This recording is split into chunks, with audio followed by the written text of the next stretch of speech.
in the Q&A section. We have the chat open for everyone, but we want to make sure so we don't get any questions that are buried in the chat, please put them in the Q&A. I have it available so you guys can like and comment and see answered questions. Without a further ado, let's go ahead and get started. So this is our agenda for today. We're going to start off with global travel security updates with our special guest, Ben, and then we're going to have some of our topics, and then OneNote Enterprise National Contract presentation will be last. Our partner, Caroline, had some meetings. She's scheduled back-to-back, so she will be joining us later. But without further ado, I introduce everyone to Ben Sommers, our Global Travel Security Manager. It is a great pleasure to work with Ben, and I'm excited to introduce you all. Well, you may know him already, but glad to have him aboard. Take it away, Ben. Thanks, Renee. Good morning, everyone. Hope you're all well. Thank you so much for joining. I see some familiar names on the participant list. So good to see you all, and nice to meet all of you who I haven't met. My name is Ben Sommers. I'm the Global Travel Security Manager here at UW. I work across all three campuses to support travelers, both pre-departure and also when they're actually overseas as well. Renee, you can go ahead and move to the next slide. So Global Travel Security lives within the Office of Global Affairs. Our mission is exactly like it says on the slides, facilitate safe and successful travel for UW students and employees while they're overseas. This means a few different things. We maintain our travel registry. We provide emergency support. We help to decode what can sometimes feel very confusing in the insurance world, and also try to connect travelers to the many institutional resources that we have on hand at UW. Go ahead, Renee. So just really quickly, UW, as you all know well, has a major global footprint around the world at any given point in time. I'll show on the next slide a little bit about how our travel numbers have rebounded since the emergence from the pandemic and the way in which that negatively impacted international travel. But we have partnerships and programs in over 130 countries. That number may be greater at this point. Each year we have around 2,500 students study abroad. The actual number of registered student trips is closer to 4,000. And my best guess estimate on faculty and staff trips is maybe around 2,000 or 3,000.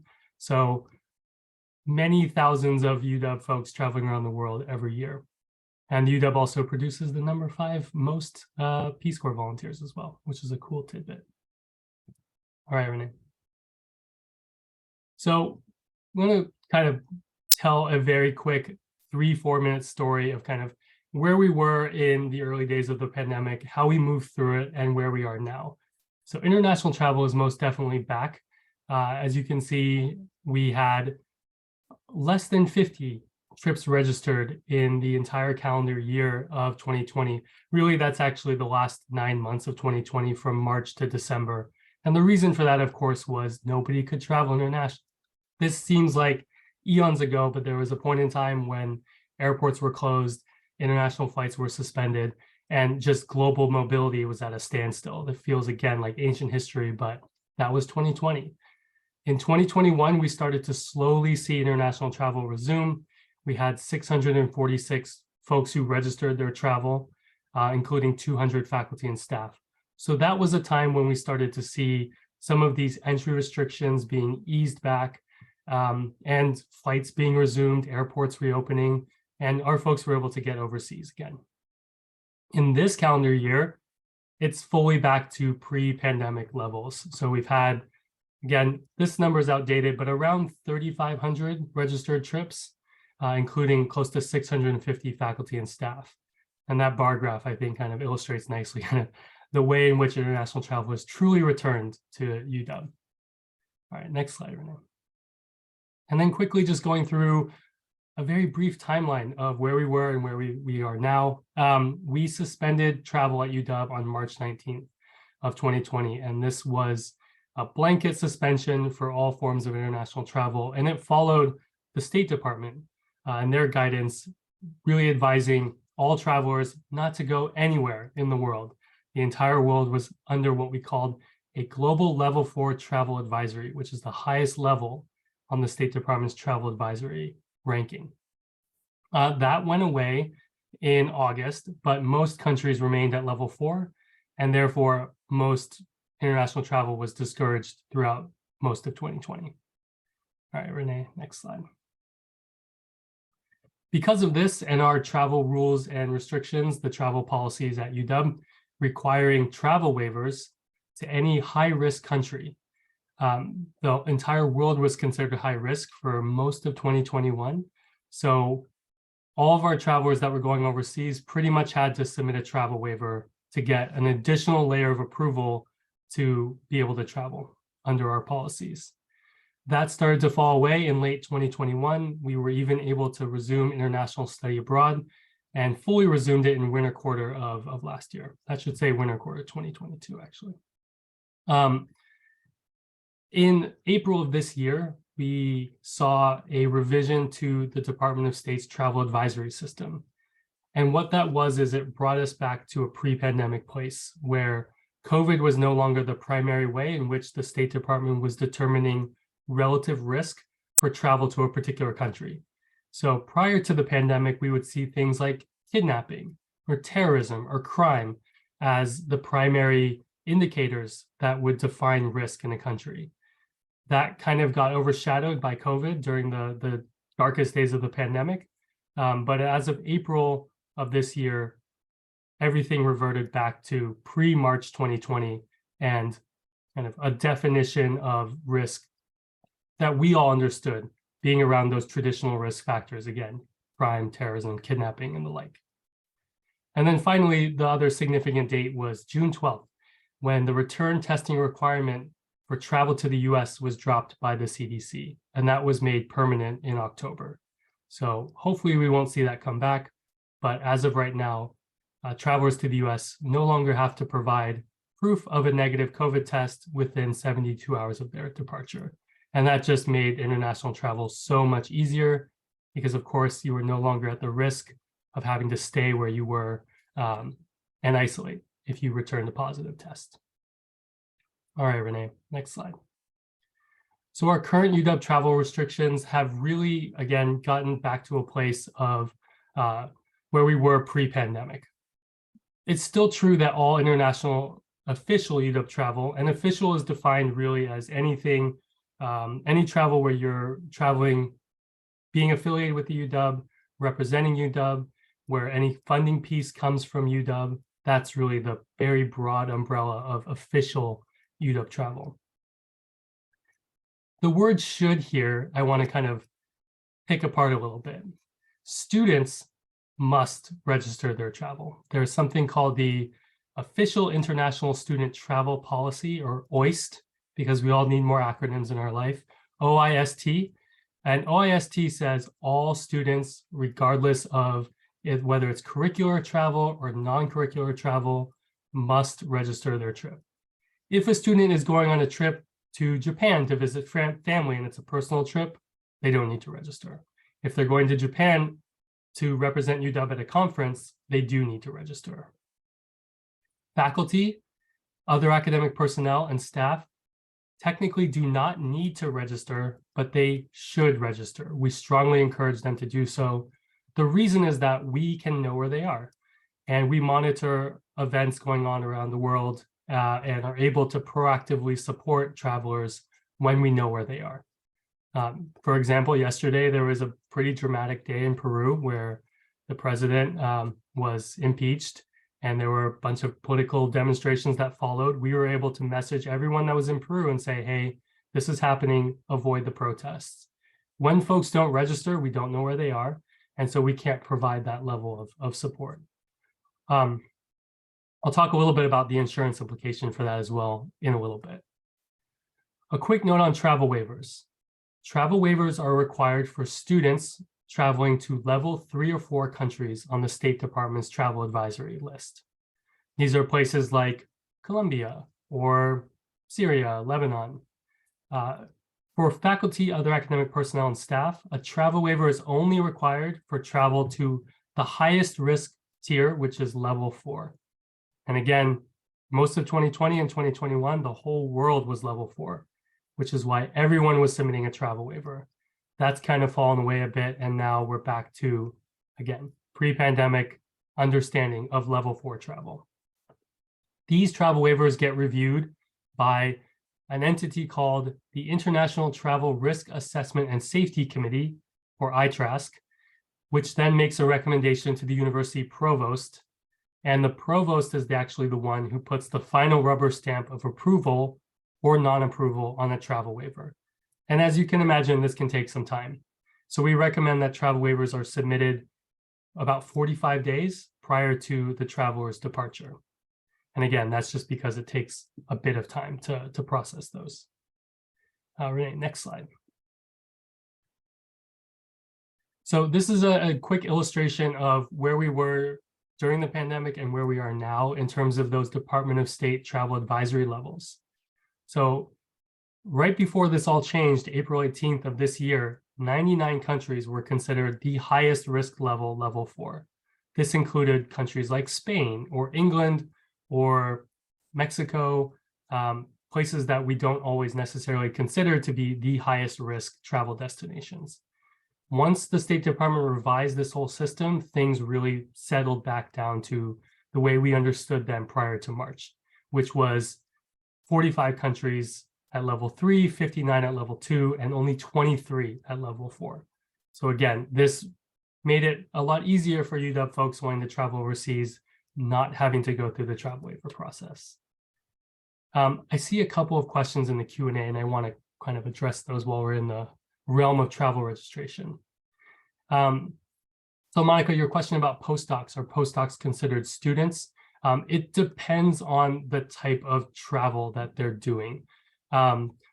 Generally, the answer is no, but there may be some specific instances where they may be. So just reach out and ask the question when you have a particular traveler, if it doesn't seem clear whether or not they're a faculty or a student, or a staff or a student rather.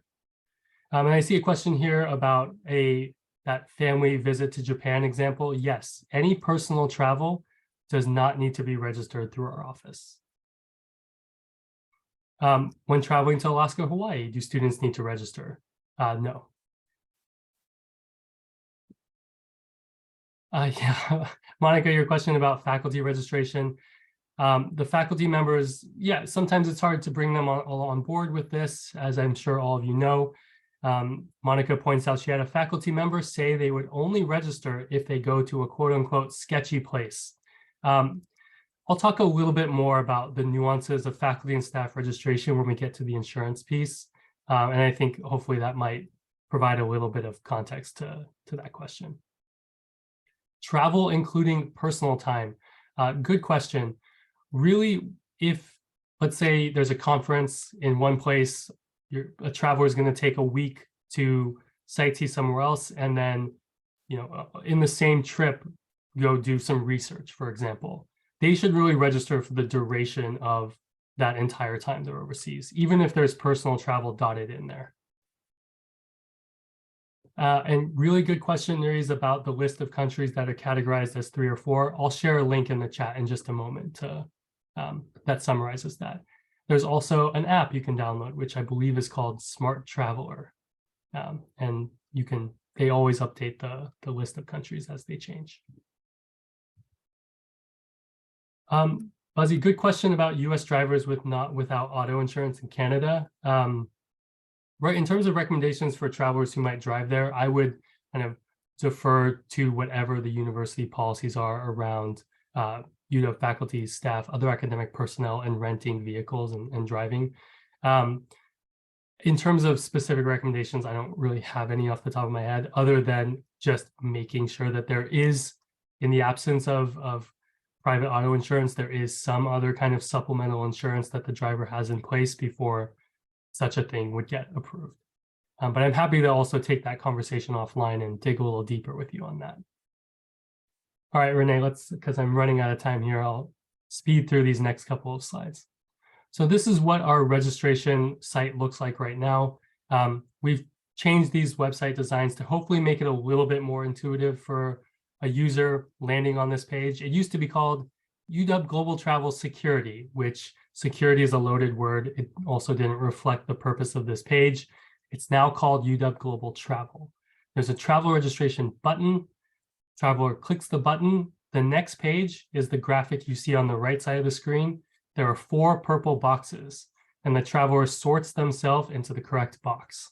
Hopefully it's intuitive enough. If there's any questions or your travelers are getting confused, feel free to have them reach out to me directly, and I'll share my contact information in the chat. All right, Renee, next slide. Okay, insurance. We've had a couple of things change with insurance, so I want to spend a little bit of time talking about this with you all. For students, enrolling in our abroad insurance is part of their registration. So they'll be prompted to do that when they register their travel. Faculty and staff do not need to enroll. We have a blanket policy for all faculty, staff, and other academic personnel when they travel overseas. But there's a really important distinction between student insurance and faculty and staff insurance. So if you take away one thing from this entire presentation, it should be this. Faculty and staff do not have emergency medical coverage as part of the insurance that the University of Washington provides to them when they go overseas. They have something called emergency travel assistance. So that is something that has benefits along the lines of medical evacuation, or evacuation in the case of a natural disaster or a political crisis, repatriation of remains should a traveler pass away overseas. So those kind of high-level, true emergency situations.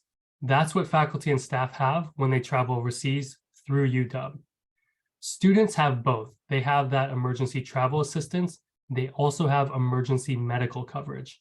So if they break their leg, they can get everything paid for through our insurance.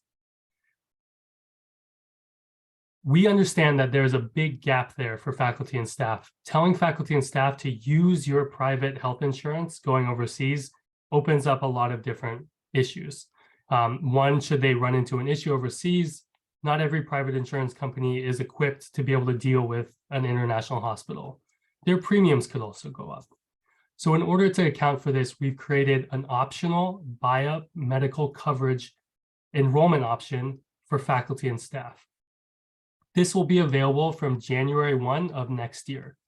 And so when faculty and staff go in and register their travel, so another reason why faculty and staff should register their travel, including Monica, to those non-sketchy places, they will be presented with the option to enroll in emergency medical coverage.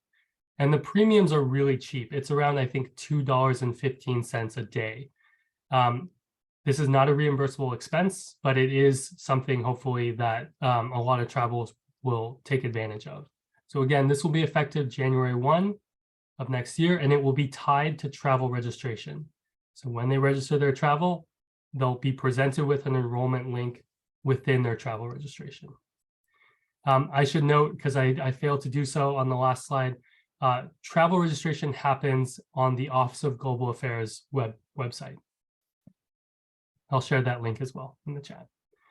One other quick note, our insurance does not cover property theft. So if somebody gets robbed overseas, our insurance doesn't cover that. There is a 24/7 emergency assistance hotline, though, that they can call to get connected to emergency services. All right, Renee, last slide, I think. And then finally, kind of along the lines of 24/7 emergency assistance, we do have a 24/7 emergency line that you should make your travelers aware of. This line is answered by UW PD. They'll take down information from the traveler and then call one of 4 on-call duty officers that will circle back with the traveler to follow up. So this is really reserved for emergencies. If a faculty member misses their flight, we're not the ones to call. If they are hospitalized, that would be a call that they would want to make. Of course, they should call local emergency services first. The one thing I want to point out here at the very bottom is we have a phone number set up, 505-544-4999. If a traveler texts UW Global to that phone number, then they can have a contact card downloaded into their phone with all of these emergency numbers. The emergency number for the insurance, the emergency number for our 24/7 line, as well as general other emergency numbers that they might need when they travel. So please do feel free to share that information with your travelers. It's not going to change anytime soon. It's there if they need it. My email address is travelemergency@uw.edu. Hopefully that's easy to remember. You can reach out anytime if folks have questions with insurance or travel registration, and I'll get back to them as quickly as I can. I see a couple of questions in the Q&A. The required photo ID at the airport check, that one I'm not entirely sure about. I think I heard something about the enhanced IDs being deferred, but as far as I know, at least for international travel, of course, travelers need a passport. I'm not so sure about domestic travel. One thing that has fallen away with international travel, with the exception of a few countries, is the requirement to show proof of vaccination or a negative COVID test on check-in for a flight. There are a few countries that still require this, Japan, Spain, but for the most part, travelers are able to just check in as usual. Ellie, question about, so for insurance, that one I'm not sure about. I think it depends. If a student enrolled in insurance and paid that premium, then they should have medical coverage. And the only ones to actually pay a premium are students, because faculty and staff are just covered under our blanket policy. There's no place for them to go to actually enroll. So this sounds like maybe a student enrolled, paid a premium. In that case, they do have medical coverage. All right, I took up way too much time. I apologize for that. But if you have any questions, feel free to reach out to me at that travelemergency@uw.edu email. I'm happy to answer them. Thanks all. Thank you so much, Ben. Awesome. Love hearing about stats. Oh, you had a question slide. I should have used that. My bad. All right. So now, without further ado, I hand it off to Sam to talk to us about determining per diem. Hello, everyone. So we're just going to really quick review determining per diem. Again, there are two steps to determine per diem rates. So again, first you need to figure out the city of the business location, and then depending where the city is, you will go to two different sites. So if it's domestic rates within the continental US, you will go to the GSA website. If it's non-contiguous or foreign, you will go to the Department of Defense website. We do have those, I believe, linked on our website. If not, we will update that. There is also some questions about the, I believe, Department of State. The Department of State for foreign per diem is also in, I guess you could say, sharing with the Department of Defense. They have the same per diem rates. So technically, you can exchange or use either website for foreign, and I believe non-contiguous as well. So just be aware of that. There's some questions. The next thing is where the difference comes in for allocation. So if you guys were on our mailing list earlier this year, we did update the percentages, or at least Washington State from the Office of Financial Management updated the percentages for the meal breakdown. You can see on the screen, 24% for breakfast, 28% for lunch, and 48% for dinner. As you know, these slides will be given out post meeting. Also, we have a reference link on this slide to the OFM/SAM manual showing the update. It is also, again, linked on our website for anyone who is interested. That is the breakdown that UW uses. We do not use the breakdown on the GSA website. So I know it says the total, and then it breaks it down on the GSA website by how they do breakfast, lunch, dinner, and I think incidentals as well. Please do not use that. Again, the numbers you see on the website or on this slide for travel services, 24, 28, and 48 is the way we're going to use it. It is, I believe, updated on Ariba, but if there's any issues you are having, again, feel free to shoot us an email or call us. There's also an example right here. So for Seattle, in general, we have the breakdown of Seattle's per diem. There's a really big chart. I believe there's like over 10 times it's been changed over the years or more. But again, for the daily rate of Seattle, it is $79, and it breaks it down. 24% is $19 for breakfast, 20% is $22 for lunch, and 48% is $38 for dinner. But again, all of this is just a big review because we did have a lot of questions once we sent out that update email. But again, this is here for you guys. But yeah, I believe we do have a question. Oh, okay. No worries. I guess I answered it already. Oh, another question from April. Could you please talk about converting a foreign currency to US dollars and then meeting per diem? Sure. So for foreign currency, we either do it, I believe, 3 different ways. But the main ones are going to be looking at what's the traveler is actually charged on their credit card. That'll be a direct way of seeing what the conversion was at that moment. Another way would be obviously going to the online websites, Awanda, and I think the other one was XE, to look at the conversion rate at that time. You would use the conversion rate either at the beginning of the business trip or at the end of the business trip. But those are the 2 most common ones that we use for any sort of conversion. Then after you do the conversion, you can just break it down and see what is for breakfast, lunch, and dinner. But yeah. Any other questions really quick before we move on? If not, if you have one later, again, we will have the end of the presentation for more questions. You can go ahead, Renee. Really quick, another thing we want to review on is duty station parking. Numerous questions any time of the year we get is that, is it reimbursable? It is not. So parking at your official duty station is not reimbursable at all. Again, it's considered to be the traveler's commute. Another thing, the last biggest point is that any time of the day, so if you park at your duty station for some reason at 11 p.m. at night, if you park at 5 a.m. in the morning, it's still considered your duty station, so you cannot be reimbursed for that. So just please be aware, anytime you park at work, not reimbursable at your official duty station. Robert asks, really quick, please explain how in travel status starts time begins and ends.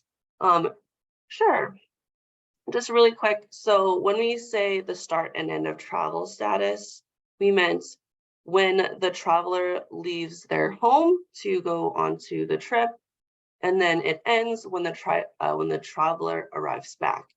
If there's personal time mixed in, it's going to be a little bit different, but overall, let's say, for example, the traveler has personal time at the beginning of their trip. As you know, travel time is reimbursable or included. So when the traveler leaves their home to go to the airport, all the way till they arrive to their personal time destination, that is going to be travel time. Once they arrive at the personal time destination, travel status will end and it'll start up again once the traveler starts, I guess, depending on the time, travels to their actual business destination or the day that they start UW business. And then again, it'll end when they arrive home. But personal time is kind of an interesting matter.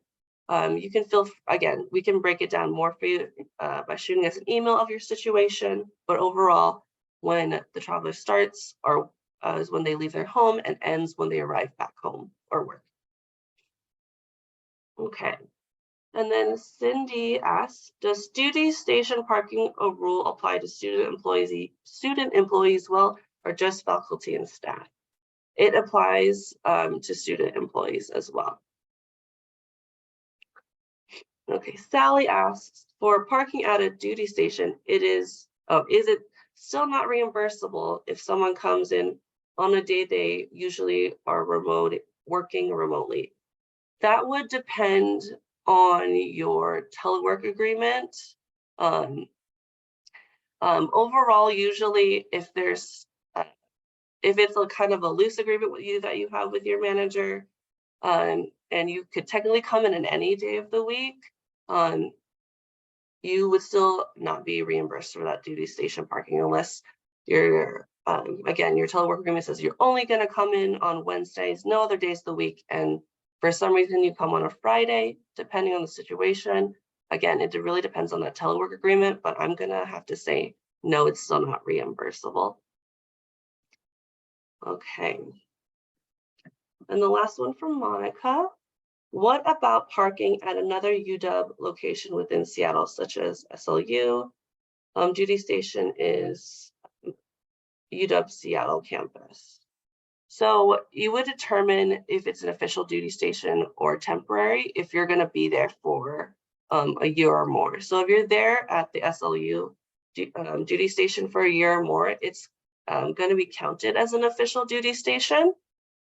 And then you won't be able to reimburse for that parking.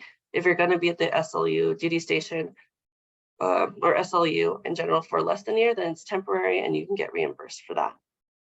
But we do split up UW campus. It's just like the big Seattle campus.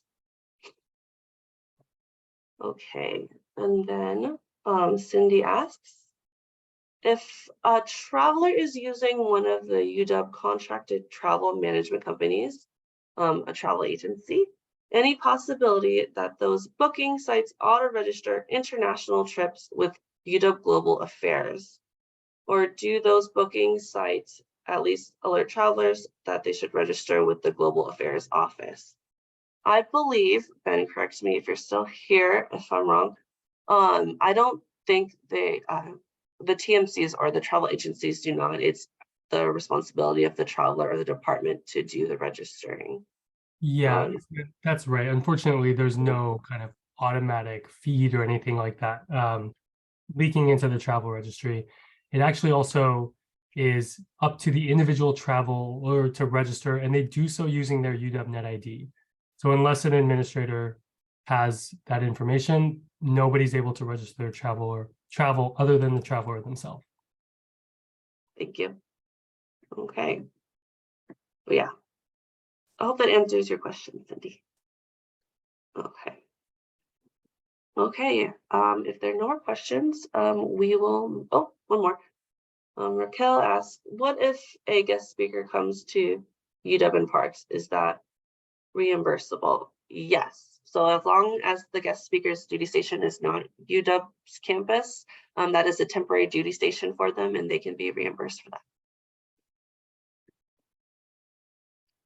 Okay. No questions. Renee, we can go ahead and move on. Alrighty, now it is my pleasure to introduce you all to the card services team. We got them all today. We got Tamara, Robert, and Jamie.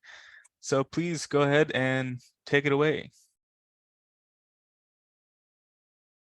Well, if I could get off of mute, that would be great. Hello, everybody. I'm Tamara Lemoncelli, and I work with Jamie and Robert on the ProCard team. Even though it says ProCard, CTA falls under that umbrella, I guess, so to speak. So we understand that there is questions on what you can put on a CTA. So before we move on to the next slide, if Jamie and Robert would like to introduce themselves, that would be great. Hi, my name's Robert. I probably know a lot of you guys. I've been here at campus probably over 30 years. Hi, my name's Jamie. I've been with the ProCard team for just over 3 years. Perfect. Thanks, guys. All right, Renee, you can switch that slide back over. So these are some of the questions that we receive. through an email, you know, what can I purchase on a CTA? So a CTA is considered a central travel account. So airfare for employees, guests, students can all go on a CTA. Rental cars cannot go on a CTA. Lodging maybe can go on a CTA. So there's some rules behind the lodging, and there's no rules behind a rental car, because a rental car can never go on a CTA. So lodging is okay on a CTA for any type of guest that's visiting the university. They are not obligated to stay with per diem. So wherever you want to book your guest, you can. Employees and students have to follow per diem. Student lodging is okay on a CTA, but faculty and staff is not, unless you have 5 or more faculty or staff traveling at the same time to the same hotel for the same event. So one of the questions that we get a lot is, if I have 1 faculty member and 4 students, can I use my CTA? And the answer is no, you may not. For the faculty member or the staff, you can use it for the students, but that faculty member or staff would have to use a individual travel card or their personal card and seek reimbursement. Can I use a CTA for an Airbnb? Absolutely, you can. There's no problem with using a CTA for an Airbnb, but there again, if you have 1 faculty and 4 students, the faculty can't technically stay there. They would have to figure, well, I don't know how that would work, because normally you would group that Airbnb would house like 6 or 7 people, and maybe not all those people are staff members. Maybe some are students and some are staff. So there are situations where you can get approval through our department for certain situations, and it just requires an email to be sent to our department so we can review it and make sure that everything is within per diem and there's no issue with the Airbnb and the CTA. And I know it's not very clear, but that's kind of Airbnb is kind of a touchy situation, because it typically houses more than 1 person, unlike a hotel room. So what else do we have? If there's faculty members, okay, if a conference fees and lodging are combined, do I use my CTA or my Pro card? You would use your Pro card in order to purchase those when they're combined. So if there's a conference that you're going to and that lodging is part of that registration fee, then that goes on your Pro card and not your CTA. Robert, Jamie, anything to fill in there? Oh, you got it. Yeah, I know Airbnb is considered a commercial lodging facility, so that's why it is okay on a CTA. Right, but if there's only 1 faculty member and 4 students. They then- could send us an email and we can look into it further. Correct. Yeah. So it looks like we do have a couple questions. Why can't the CTA be used for a rental car? Typically, when you rent a vehicle through an agency, you have to give a credit card. A CTA is a cardless account, so there is no card to show the rental agency that you have that card. Normally, they take that when you check in. We are currently looking at changing the policy and allowing a CTA to be used on a rental car, but that has not been finalized at this time. So currently, right now, you cannot use a CTA for a rental car. If the policy changes, then everybody will get an email and we will update that on our website and let travel know as well. But there is no additional risk that we found using a CTA or a Pro card for a rental car, but at this time, you have to use your personal card or your individual travel card and seek reimbursement for a rental car. Sorry, I just had LASIK and I can't see some of the questions. Sorry. Is it correct that faculty lodging is not allowed on CTA and low lodging is allowed on Department Pro card as well? No lodging is allowed on Pro card whatsoever unless it is part of a conference package. It's the only time we would see lodging on a Pro card, but it has to be joined with the registration fee. So faculty is allowed to be on a CTA as long as there's 5 or more faculty or staff traveling at the same time to the same location. That's because of the per diem and the reimbursement and the tax laws that follow that is why it can't go on a CTA for an individual faculty member. If it's 5 or more, you can use a CTA. Could the state policy about who can stay and who can stay in the same area? Could you state the policy about who can stay and who can I think stay you meant who cannot stay. who cannot stay in the same Airbnb? Hey, Jimmy, we can get back to you on that offline. Yeah, and like I said, you need it if there is a situation where you're renting an Airbnb, you need to email ProCard and we can look to it on an individual level.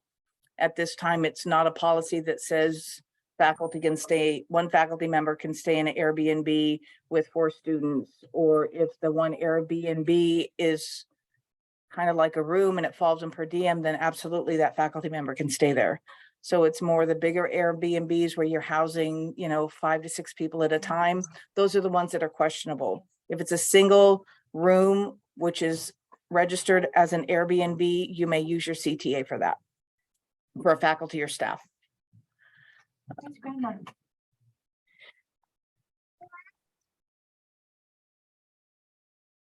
All right, the only reason we can't do faculty staff lodging is the same per diem and guests do not. That is correct. So yeah, it's all about the per diem and the tax laws that fall under the faculty and staff members traveling. Conference out of state, can we pay for lodging for 3 non-UW guests on a CTA? Yes, you can use lodging for guests. It doesn't matter the number, but you can do that on a CTA. Can we use the CTA for lodging for a student at an Airbnb or a hotel? Yes, you can use a CTA for a student. It has to be within per diem. It can be an Airbnb or it can be a hotel, but it just has to stay within per diem. Can you explain the difference between Pro card and CTA? So a Pro card is open to just about every purchase. A CTA is not. So CTA has restrictions on it. So it's only supposed to be for travel related purchases such as airfare, train transportation, hotels. It's not meant for catering or going to Amazon and making purchases, those types of things.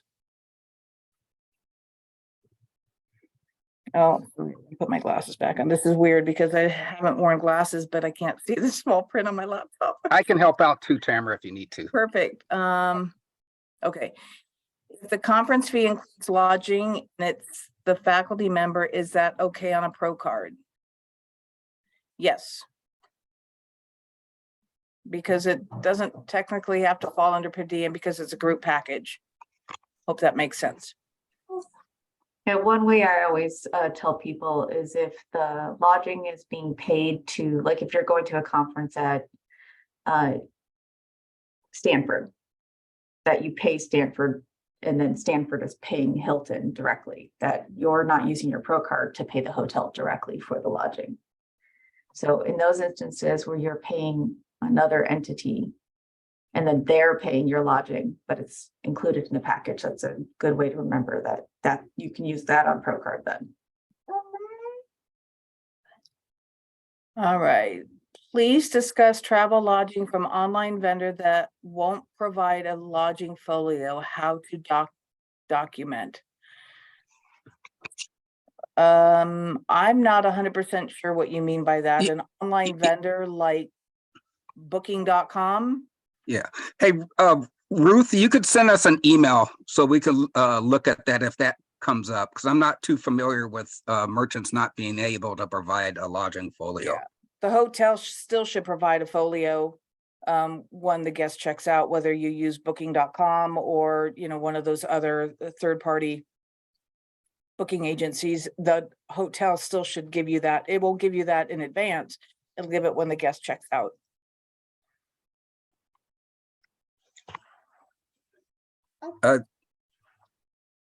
If the unit books hotels for a group of 5 and staff, does the unit need to check if the hotel is within per diem? If not, should the unit include a justification? Where should we say the justification? Per diem, well, I don't know. How do I word that? They would So, still need to be within per diem, and that'd yeah. be up to your department to make sure that's within per diem. Yeah, and there is the justification that would go with the transaction on the CTA. It wouldn't end up going on your ER for when you seek reimbursement, because you're not seeking reimbursement for that travel, that lodging. So it has to go with the charge on the CTA and not on the, you wouldn't be seeking reimbursement. So the justification would go with the charge for the CTA. Hopefully that makes sense. I have an agreement. Oh, in speaking of the 5 or more, you still need to send an email to ProCard to let us know, because if we see lodging on a CTA, we can question it. And then send an email like, well, why is this lodging on a CTA if it's for an employee?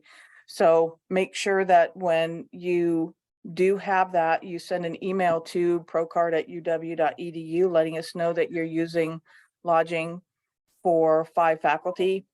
And also when you do the notes on a CTA, if you make sure you include those notes, letting us know that it was 5 employees staying at this hotel, then that just verifies that during post audit that we don't end up sending you an email saying, why did you use a CTA for an employee? So if you take care of that in the notes when you do the CTA, that would be a little helpful. I have an agreement with Enterprise and they charge my CTA automatically.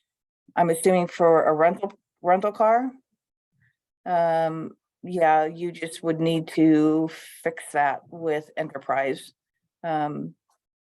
At this time, until that policy changes, the CTA should not have rental cars on it. Car rental places require the name of the car to match the name on the driver's ID. Learn this the hard way. Yes, there are.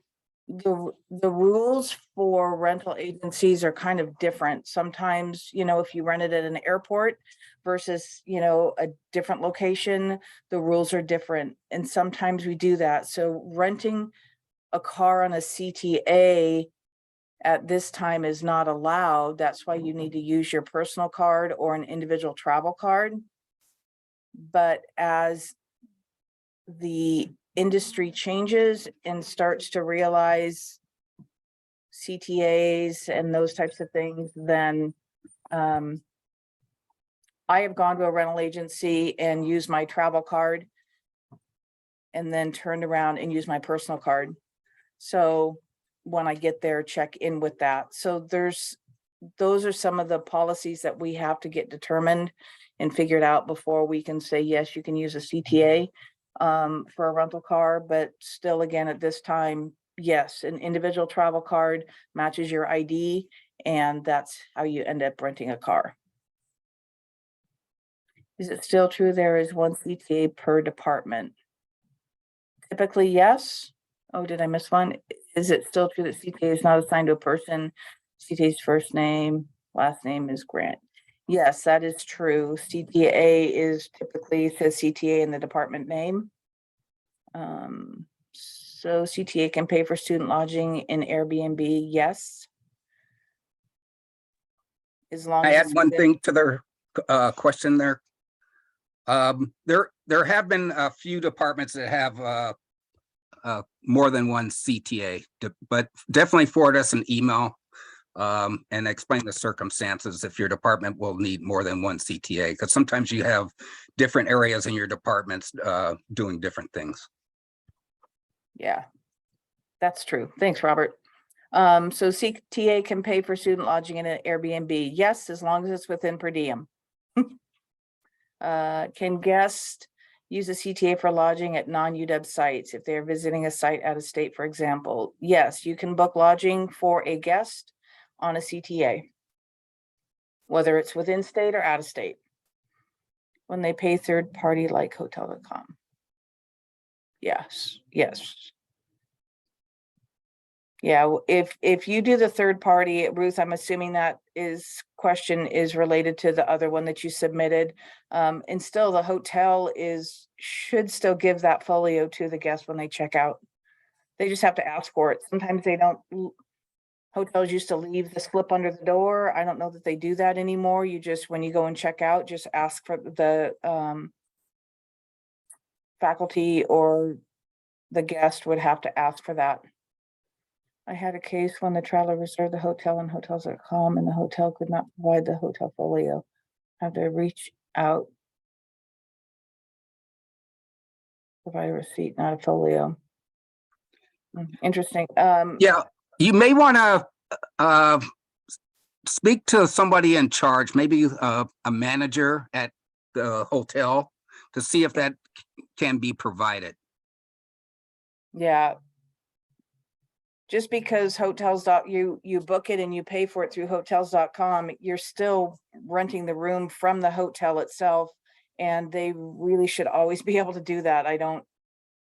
Unless it's I don't know.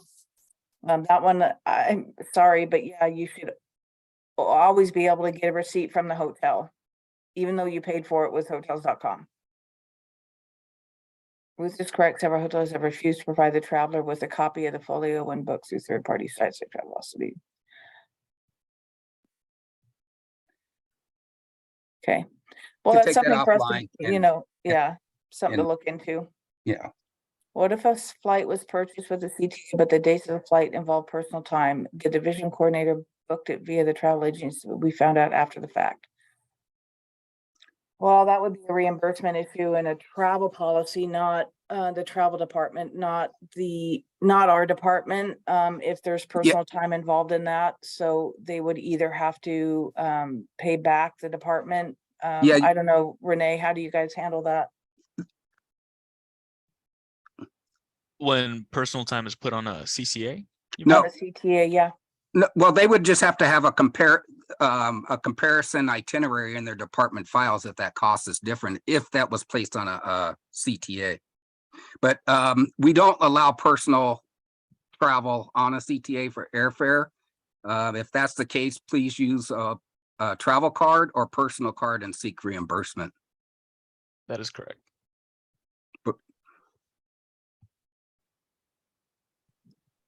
Interface, most booking sites pass the money to the hotels.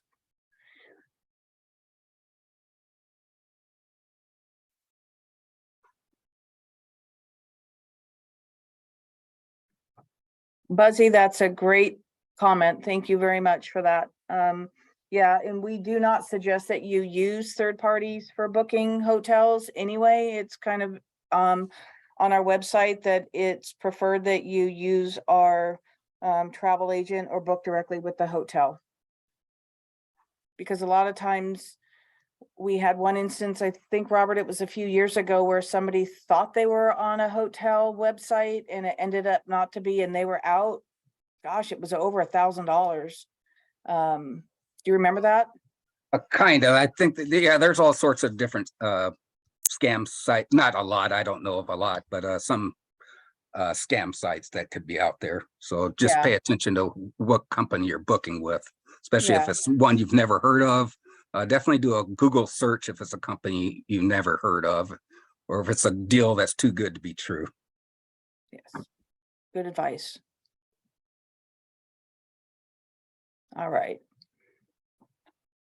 Reimbursement differences in the, oh, I lost where I was. If it's after the fact, our unit would ask for the comparison itinerary and reimburse the difference to UW, if anyway, yeah. That is true. The way it has been explained to me by the hotel is booking sites like Expedia consider the hotel or client, not the guest, and defer to whatever documentation the booking sent via email. Okay.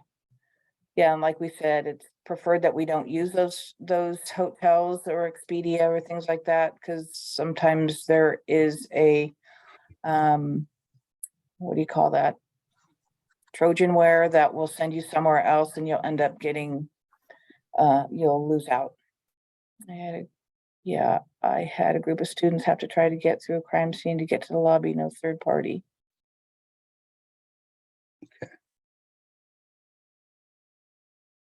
Okay, if a personal and business ticket is cheaper than just a business ticket, can it be charged on a CTA card? No, make sure they just seek reimbursement, but if there's any personal time involved, please do not use a CTA. Awesome. Anything else? Anything we forgot? You guys can always email us at procard@uw.edu. We are there Monday through Friday, typically 7 to 4. So we are here to help you and make sure that, travel works well for you and your guests and faculty and staff and students. So as long as we can talk through some situations, then we are happy to help any way we can. Thank you very much, Tamara and Robert and Jamie. Thank you, Card Services, for joining us. So I see Caroline Winky is on of Enterprise, so we will go to her next. But I did want to speak real quick to the hotels thing. For hotels that are booked and are prepaid, for some reason, typically hotels, you cannot get an itemized folio. So that is the one situation, if it is prepaid, where we would accept a non-itemized folio, but they should give you something. So if not, then maybe don't book that way. But yeah, you can always ask us about that at our email as well. So anyway, thank you very much for Card Services for joining. And I'm going to hand it off to Caroline Winky, our account manager for the Enterprise National Contract. Caroline, thank you for joining us. Yes, hello. Thank you for having me. And just to confirm with the slides, do you want me to just tell you when it's next slide? Yeah, just say Okay. next slide, Renee. Okay, perfect.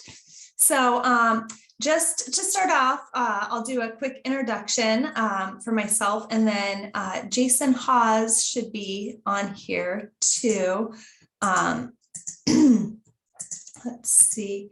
He is traveling up to Alaska for a business trip, so hopefully he's able to jump on too. But just to start out, so I am the account manager for the Enterprise and National car rental account. And I'm based here in the Seattle area. I've been with the company, gosh, I just had my 16-year anniversary. First job out of college, started in the management trainee program, and then worked in the branches, managed the SeaTac airport for a while, and then came over to business rental for the last 9 years. It's been that I've been doing business rental. So I manage corporate accounts in the state of Washington here. And I work with the UW travel team and then different departments just to ensure that travelers are getting where they need to go and help with ground transportation needs in the most efficient and cost-effective way possible. And then Jason, he is our manager. He actually works very closely with the state of Washington account that UW is part of. Jason, are you on? Doing it? I am. It took me a second, but I am Okay. on. So good morning, Jason Hawes with the obviously Caroline. Working with Caroline. Sorry, a little discombobulated here. Just got off a plane in Anchorage. There was 16 inches of snow that fell yesterday out here, so it's kind of crazy. So, but happy to be here. Love our long-term relationship we have at the University of Washington, and we continue to meet new people and set up new ways for you guys to get cars. So thank you for giving us opportunity, and I'll turn it back over to Caroline.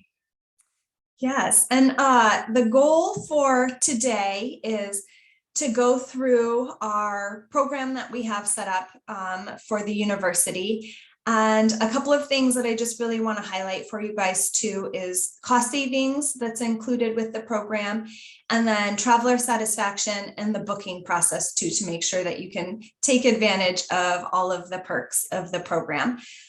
So some of the highlights that we'll talk about today is what's all included in the program. And then we'll talk about opportunities for renting cars versus mileage reimbursement and what that looks like. We'll discuss our Emerald Club loyalty program and the benefits that travelers can receive from that, the rental process, and then we'll highlight at the end of the booking process how you can make sure that you are utilizing the corporate account that's set up. And at the end, we should have some time for questions too. So if something comes up, just let us know. So under your guys's account are discounts with both national and enterprise. So you can use either one under the one corporate account, which is nice to have options for that. So if we can go to the next slide.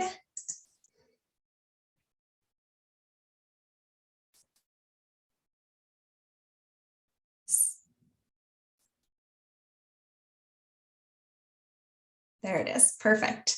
So like I mentioned, UW is part of the state of Washington account, which has some of the best perks out there. And I'll highlight a few of them here. So this account has things that are included that you wouldn't find in retail rates, and you wouldn't even find with a lot of other corporate programs that are set up because they've negotiated on such a large scale for the whole state of Washington.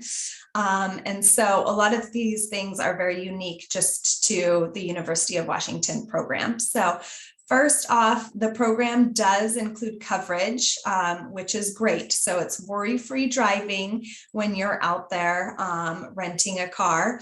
And this applies to all business rentals. And then it's included in the rate. And so I did a little example or a sample reservation earlier today because I wanted to see what the discount, how impactful that was for you guys. So I just pulled up a retail rate at our Seattle location just for a mid-size car.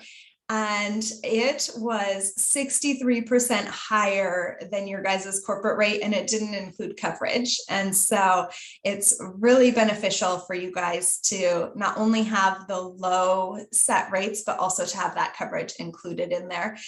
So much savings versus the retail rates there. And then the next highlight to point out is that under this program, people who are 18 to 24 years old can rent vehicles under the program. The exception is for the passenger vans, those 12 and 15 passenger vans. But typically under any other corporate program, it's 25 and above, and there's a fee for anyone who is 21 to 24. But on your guys' program, it's included 18 to 24-year-old renters there. It is set up for business use only. Right now, there's not a leisure option. So just keep that in mind, that make sure that you're on actual business travel when you're using it. One-way fees are waived within the state of Washington. So if ever you need to pick up a vehicle at one location and drop it off at another location, those one-way fees are waived. And then the program is set up nationwide. And so you have access to our airport locations for Enterprise and National, and then also our home city locations too, which we've got locations all over, especially, you know, Puget Sound, Eastern Washington, and nationwide. We have locations. So there's over 6,000 locations in North America that we have. And then I want to highlight about renting a car versus the mileage reimbursement or driving your own personal car, because this is an area that we've really found where there's a good opportunity for not only cost savings for the university, but also ease of use for people traveling, so they don't have to use their own personal car. So if we can go to the next slide, I actually have more information on this. So if ever there's those trips where you just hop in your own car and you submit your mileage at the end to get reimbursed, this is where there could be an opportunity where you can rent a car instead for additional cost savings. So typically the threshold is if you're going to be driving over 150 miles, it is more cost effective to rent a car versus driving your own personal car. And some of the key points with this is there's coverage included in the corporate account. So if something were to happen when you're traveling for business, in the rental car, it's all covered versus, you know, in your personal car. And then you get, you know, a nice new car. You don't have to worry about, you know, cleaning out your own personal car there. And then also too, if anything was to happen while you were on the road, like a flat tire or anything like that, we have our roadside assistance too that can help. And that's all included also too. So we have set up for you guys our trip optimizer, and I believe that's included on the link that we have set up for you guys on the travel site too, where you can actually plug in how many miles you're going to be driving over how many days, and it will let you know what the cost savings is to rent a car versus doing mileage reimbursement on that. Jason, anything you wanted to add up until to this point? No, I just think it's really, you know, if you're looking at a risk standpoint and someone driving their personal car for a long trip, this is a great program to really look into. And, you know, not only do you get a brand new vehicle that's been maintained and coverage is included, someone driving their personal car, and even though that with the reimbursement rate now being higher than what it's been in the past, we take all that upon ourselves for the risk and the roadside and everything like that. So definitely, this is an area I think of, if you're looking at departmental budgets, if you pull your number and see what you guys spend in mileage reimbursement. If you'd like to talk more about how you can implement something like this, please reach out to us. Mm-hmm. Yes, definitely. Thank you.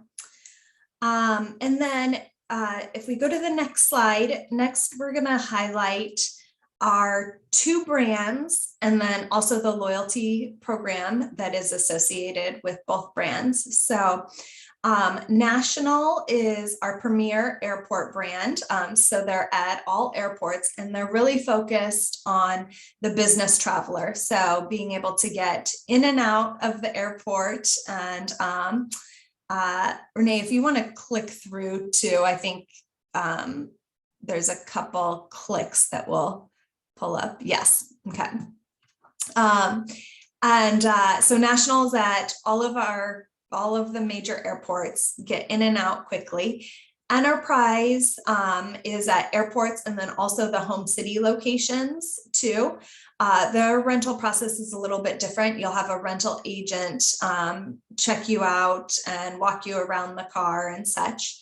But the nice thing is we do have a loyalty program that works for both brands. So if you want to do one more click there, Renee, it should come up. Our Emerald Club, yes, is the one loyalty program that works for both national and enterprise. And you can earn rewards with both brands, and it expedites the rental process for you too, because your profile is all loaded in there. And so you don't have to spend time at the counter getting your driver's license information updated and address and such. So this is what we really recommend for business travel, is to have your Emerald Club profile all set up and tied to the university account, and so that you can get in and out quickly. So if we want to go to the next slide, I'll walk through the Emerald Club process for when you're renting at our airport locations through our national brand. So if you, through national, Emerald Club members can reserve and pay for just a mid-sized car, the intermediate size car. They can bypass the counter, and then they get to choose any car, any free upgrade out there. So if you want to go to the next slide, there'll actually be a visual. So here is a sample lot at one of our national locations. And what Emerald Club members get to do is on that lower right-hand side there where it says the Emerald Club aisle, when they get to the location, they're able to select any vehicle from that aisle. Keys are in it. They can drive out to the exit booth and just show their driver's license. Their signature is already on file in their Emerald Club profile, and they can go on their way. So it's typically a 90-second transaction time from the time they pick out the car, hop in, and drive out. Some people take longer to make a decision of, do they want the white car or the red car? Do they want the Toyota or the Nissan? But that's all up to you on how quick you want to get in and out of the lot. And then if you needed something, a specialty size vehicle like a minivan or an SUV, you would want to reserve that specifically to be guaranteed that. And then at the location, you would go to on the upper right-hand side where it says, you know, minivan, SUV, and you could go and pick any of the ones parked in those spots, and same process, just drive out. So it's quick and easy. We don't want you guys having to stand in line. So the quicker that you can get through, bypass that counter, get your car and get to where you need to go, that's really our goal for this program. And then if we want to go to the next slide. Oh, sorry, Renee, it's going to pop out a couple items there. Okay, perfect. So here just shows a brief overview of the Emerald Club statuses. So Emerald Club Executive and Executive Elite. So the more you rent, then the higher the status you get. And with that, to the executive and executive elite, same process, but they can choose from a nicer selection of free upgrade vehicles at the locations. And then they, everyone earns free rental days too, based on how often you're renting. And so those are just an added perk that you can use too for personal travel then. And let's see, I think we have one more slide here. If we want to go, yes. So now we'll talk about the booking process. So we talked about, you know, the benefits of the account, the cost savings, the expedited service with the Emerald Club, but now how to actually book and make sure that you are taking advantage of all of that. And so the account number is listed here for your guys' account specifically. That's the 45WA033. And I confirmed with Samantha for the booking process. So there is a customized link set up on your guys' ground transportation page via the UW site. And I listed that link here. And that includes Enterprise, National, and that Trip Optimizer also. Another option would be going direct to our Enterprise site or our National site. You would want to make sure to plug in that 45WA033 account number. You can book through any of the approved travel management companies that UW has set up. And another option too is downloading our National Car app, and you can book through there, again referencing the 45WA033 account number there. So different ways that you can book, but just make sure that that account number is utilized. Otherwise, the corporate rates, the coverage, and all those other perks won't be applied to the rental. And we want to make sure, since those are already set up and included, that you guys are able to take full advantage of those too. All right, so we've covered, the cost savings of the program, the traveler satisfaction and traveler experience piece, and then how to utilize the program. So I think, Jason, you said there might be some questions in the chat that you were going to address. Yeah, I'd be happy to do that. I saw a couple of them got answered already, but I'll just kind of run through them real quick if we have a moment. One was, do employees get a discount? The program is business use only, so it is not for leisure use. It looks like that Jacqueline or someone just put that you would like to answer that question live. There we go. Are you okay if I continue, or do you want to answer those questions on your side, I guess? Oh, I was just marking that so you could answer it. Oh, perfect. Okay. Yeah, so it is only business use. There's no leisure use component to it, so you can't use the number for a vacation or anything like that. Next question, aside from the one-way Washington specific note, do these apply to nationwide? A little clarification on the one-way side of it.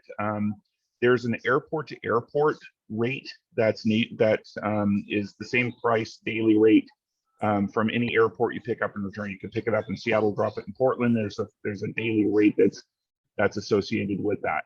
The one-way cost that we referenced is home city to home city. So we're talking an off-airport location to an off-airport location within the state of Washington. There's no drop fee for those. But if you picked up a vehicle, let's say from the office down the street from the university, and you dropped it off in Roseburg, Oregon, there would be $125 drop charge along with the daily rate of the car. And you'd be able to see that when you go book the vehicle online. The next one here is, if a traveler takes personal time during a business trip, are they not covered during their personal time? Actually, if you're going to be on a business trip and you go out to dinner, you take a half a day on the trip to go do something that's not business related, it's the nature of the trip is business, so the coverage will still apply. If you're going to go someplace and then be there for another week, for extending for a vacation, my recommendation in that situation would be to return the car after your official business is done and re-rent a vehicle under personal outside of the state contract. Otherwise, it could get confused if something did happen while you were on your personal time in that situation. The next one, the UW contract number that was referenced, was just mentioned on that last slide.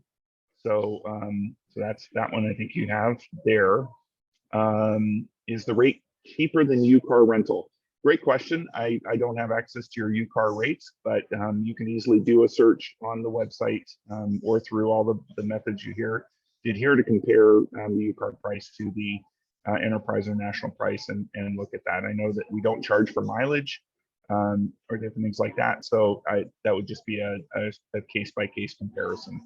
So the next one, can one use their Emerald Club number for personal rentals so they earn rewards for both personal and business? Yes, you can.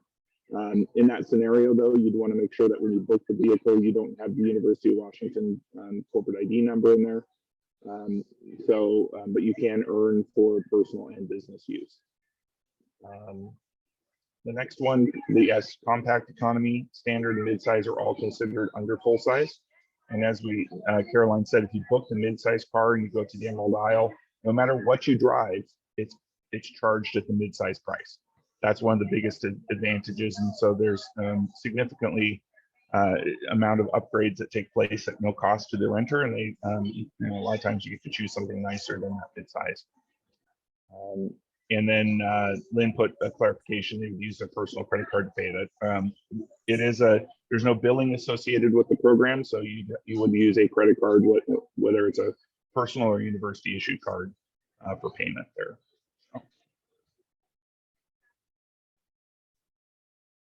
That looks like all the questions.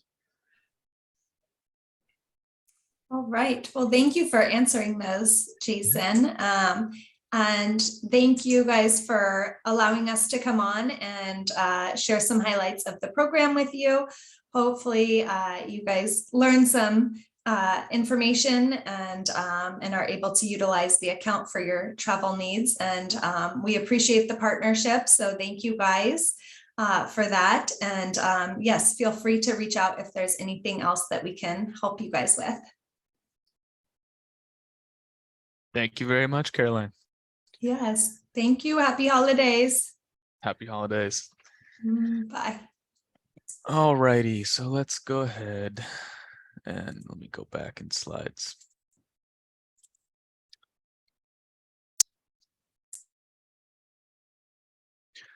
Okay, so we have a few more slides to go over and then we'll open up the floor for questions.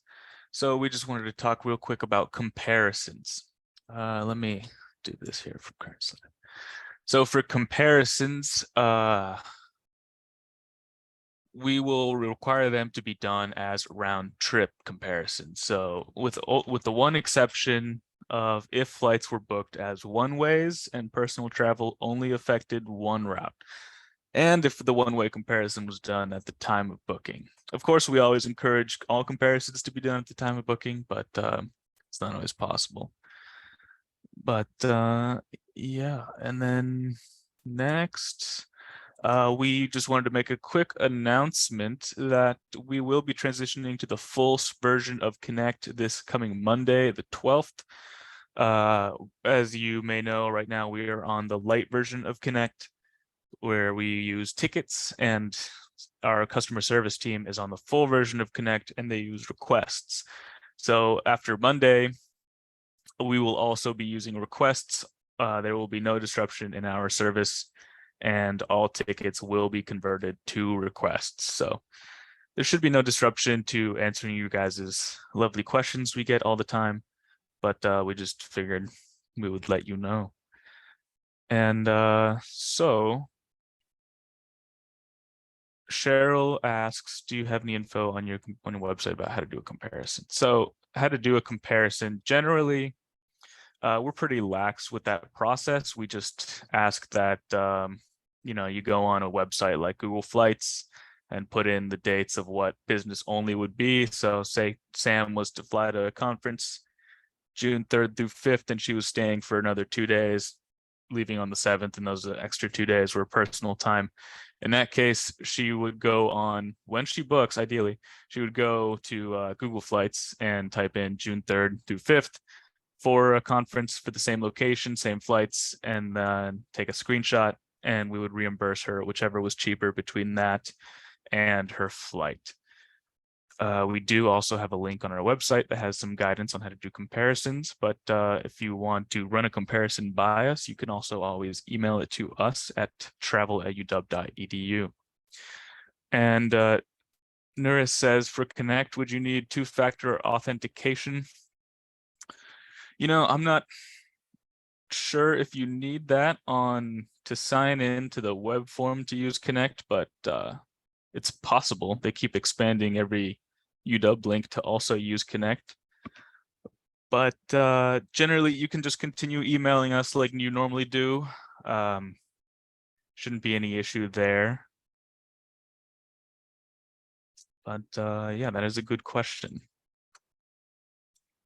Okay, so we'll go ahead and I'll just change this to our slide of questions. Oh, come on. And we're going to open up the floor for any question you may have that is travel related. Okay, so I figure, Sam, you and I, we can alternate from now on. Since Chow's question is for me. You can go first if you don't mind. Okay. Stephanie asks, thanks for answering all the questions. Hopefully another Q. We have our share of field research. How would you classify baggage carts to transport you to field research equipment at the airport? Would this be classified as a baggage fee? I don't see a great match under spend categories in the ER module on e-travel. I would, if you would say, we could put that as, it's kind of weird, as a non-incidental supply. I know those carts sometimes don't have receipts. I know some people pay with cash. I don't know if those carts allow card these days. I haven't used one in a while. But I think they could be interchangeable with the baggage fee because, but for now, I would put it as a non-incidental supply, which does require a receipt. But please correct me if I'm wrong or if you have any other suggestions, Renee. But yeah, for now, I would most likely put it on an NIS or non-incidental supply. I concur. So Chow asks, hi Renee, could you list the car class that's considered less than full size, please, since anything over full size requires justification, and I wasn't sure if I understand the free upgrade. So generally, what we use is just a full size sedan. So that is considered full size. Anything above that, an SUV or a van, and if there is of course, if it's a free upgrade, that's fine. We just want to make sure that you note that, and you know, it should show in the receipt as well, as we do require the final rental agreement. But generally, anything above a full-size sedan, so for example, like a Toyota Camry, will require a justification or some sort of comparison. So I hope that answers your question. But for the free upgrade, if you get an SUV due to a free upgrade, just to reiterate, that is okay. We just want to make sure no added cost is incurred due to just you know, personal preference. So Chow, I hope that answers your question. Feel free to let me know in the chat if it does not, and we can take it offline as always and discuss it further. Okay, it says for personal travel on the CTA card, if a user faculty candidate is visiting Seattle for an interview, can we book airfare on the CTA card if that travel also includes personal time after the interview? Sometimes a faculty may want to stay in the area a few days to look for housing. Robert or Tamara, I'm not sure if you guys want to answer that. Go ahead, Robert. Oh, you're there too, Tamara? Okay. How about forward us an email if this issue comes up so we can make sure, for me, I would just pass it up the chain of command where I work at. But usually we don't allow any personal travel on a CTA. I'm not sure if anything has changed for visitor or guests, but we'll make sure we get it through the proper channels. Okay. Okay, thank you. Okay. All right. So Dennis says, for comparison airfare, does the original ticket departure time have to match the comparison departure ticket time? For example, original tickets departs in the morning and there's no morning time for the comparison ticket. What should we do in the situation? So that's a good question, Dennis. Thank you for asking that. And generally, you know, we just want to make sure that the comparison matches with the flight dates. You know, with comparisons, you can't get too mixed up in the details. So generally what we just want to see is that the comparison is made for at least the same day, you know, similar time ideally, but you know, we understand it's not always possible. So just we just want to make sure it matches the same, specifically the same time span, because especially, you know, if you're doing this comparison after the fact, then everything's going to be different. It'll most likely not be possible to make it similar to that. So generally, you know, we just want to make sure we do have some guidelines. We recommend, you know, if it's after the fact, after the trip, that you do at least the same days of the week, so same time span. But if it is at the time of booking, if the business is a 3-day trip, then we just want to make sure that the comparison is also a 3-day trip, and ideally the same days of the week, but it's not exactly required. But if you have any specific scenarios, Dennis, that you want to run by us, you can feel free to send us an email and show us the comparison or the ticket, and we can give you some guidance on that.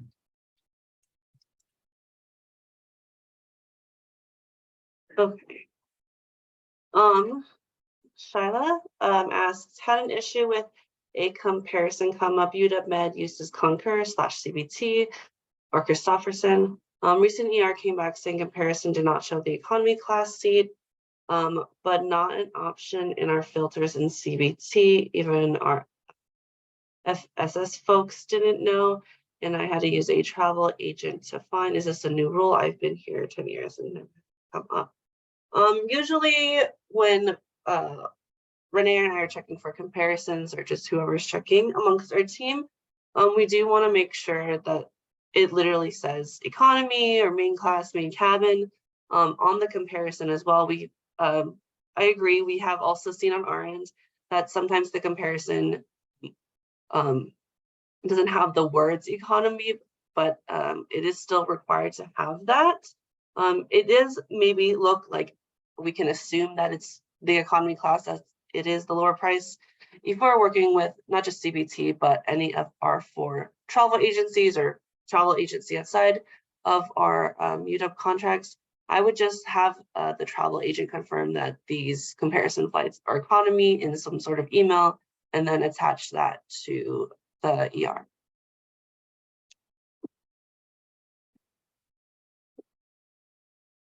Okay. All right, thank you, Sam. Bettina says, for lodging per diem, I had trouble with the crossover dates of September 29th, October 1st for a hotel room for a faculty member. There was no difference in the rate, so I was advised by the finance person in my department to move the dates back to the same rate period. Is there another way to do this?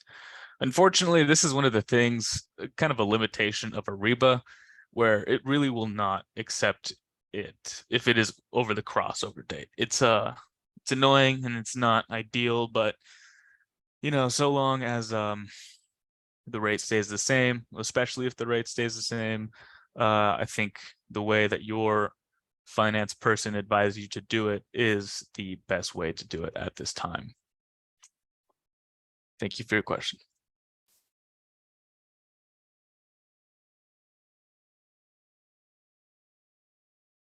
Sam, you're muted. My bad. Stephanie, continuing on the cart question. If the cart machines don't provide receipts, we want to be able to match the documentation for the non-incidental supply. But a baggage fee has a $75 miscellaneous waiver. The fee is more service cost versus supply cost. So that was my rationale on choosing that expense category. Stephanie, let me get back to you and confirm with Teresa, our manager, to see if we can shift it towards the baggage fee, and maybe make a comment that it's a baggage cart. But I'll get back to you on that. And if I will also, again, after the presentation, and we'll send another email after this with the links and everything, we can answer any unanswered questions or questions that we couldn't get to during this presentation, I guess. But yeah. Okay. Linda says, what's the best way to do the comparison after the fact?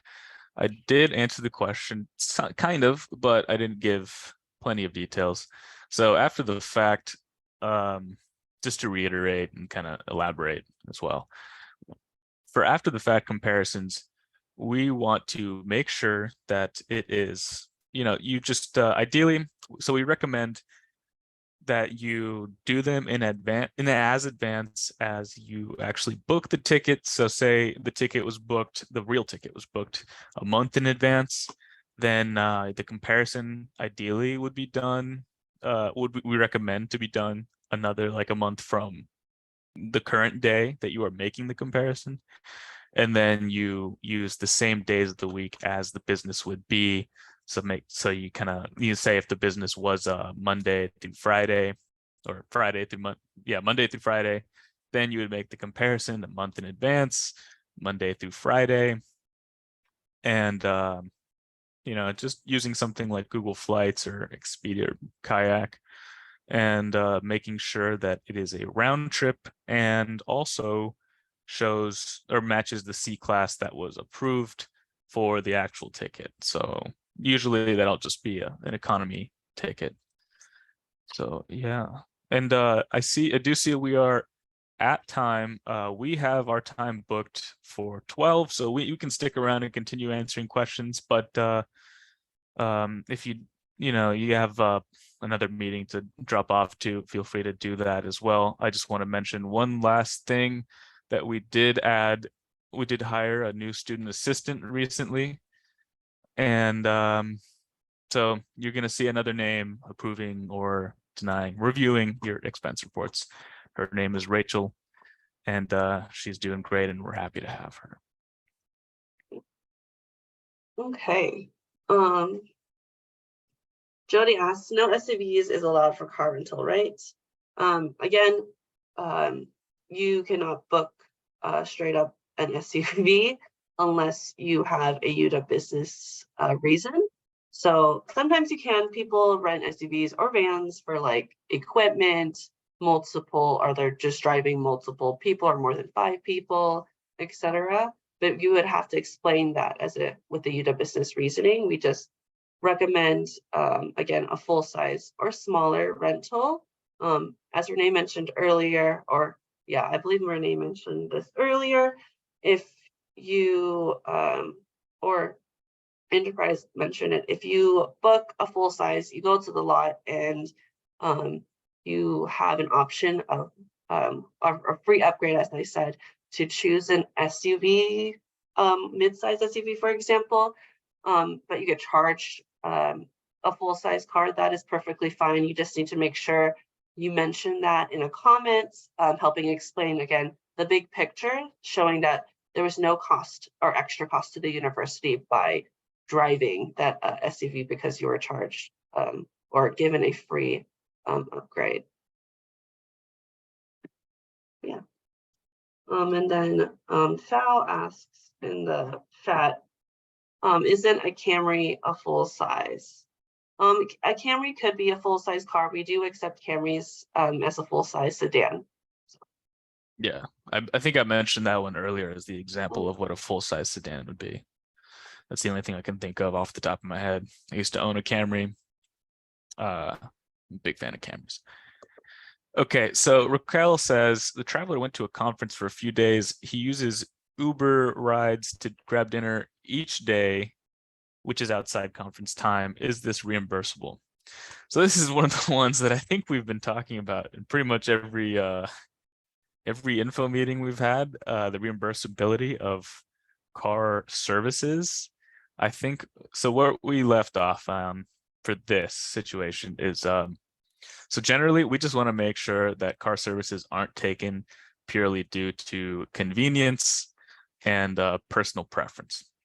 Now, as we don't know the context for most of these trips, we see so many, we can't always make the best judgment call. We leave the determination of whether this car service is purely due to personal preference or convenience to you as the department to determine. So Raquel, if your department believes that that is reasonable and not due to personal preference or convenience, then yeah, that's okay. But we just know that it varies based on whatever location the traveler goes to. So this is just something that we can't really establish a blanket policy on, because we have so many travelers going to so many different places. Every situation really is unique. So please exercise your best judgment in determining that. And then another question by Raquel, is it always required to provide a copy of the I-94 passports for reimbursing foreign guests who attended a conference?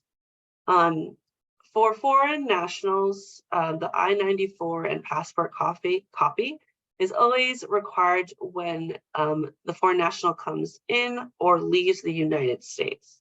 If the foreign national is already within the US and they're going from, for example, Seattle to LA, they won't need an I-94 or passport copy since it is a domestic flight.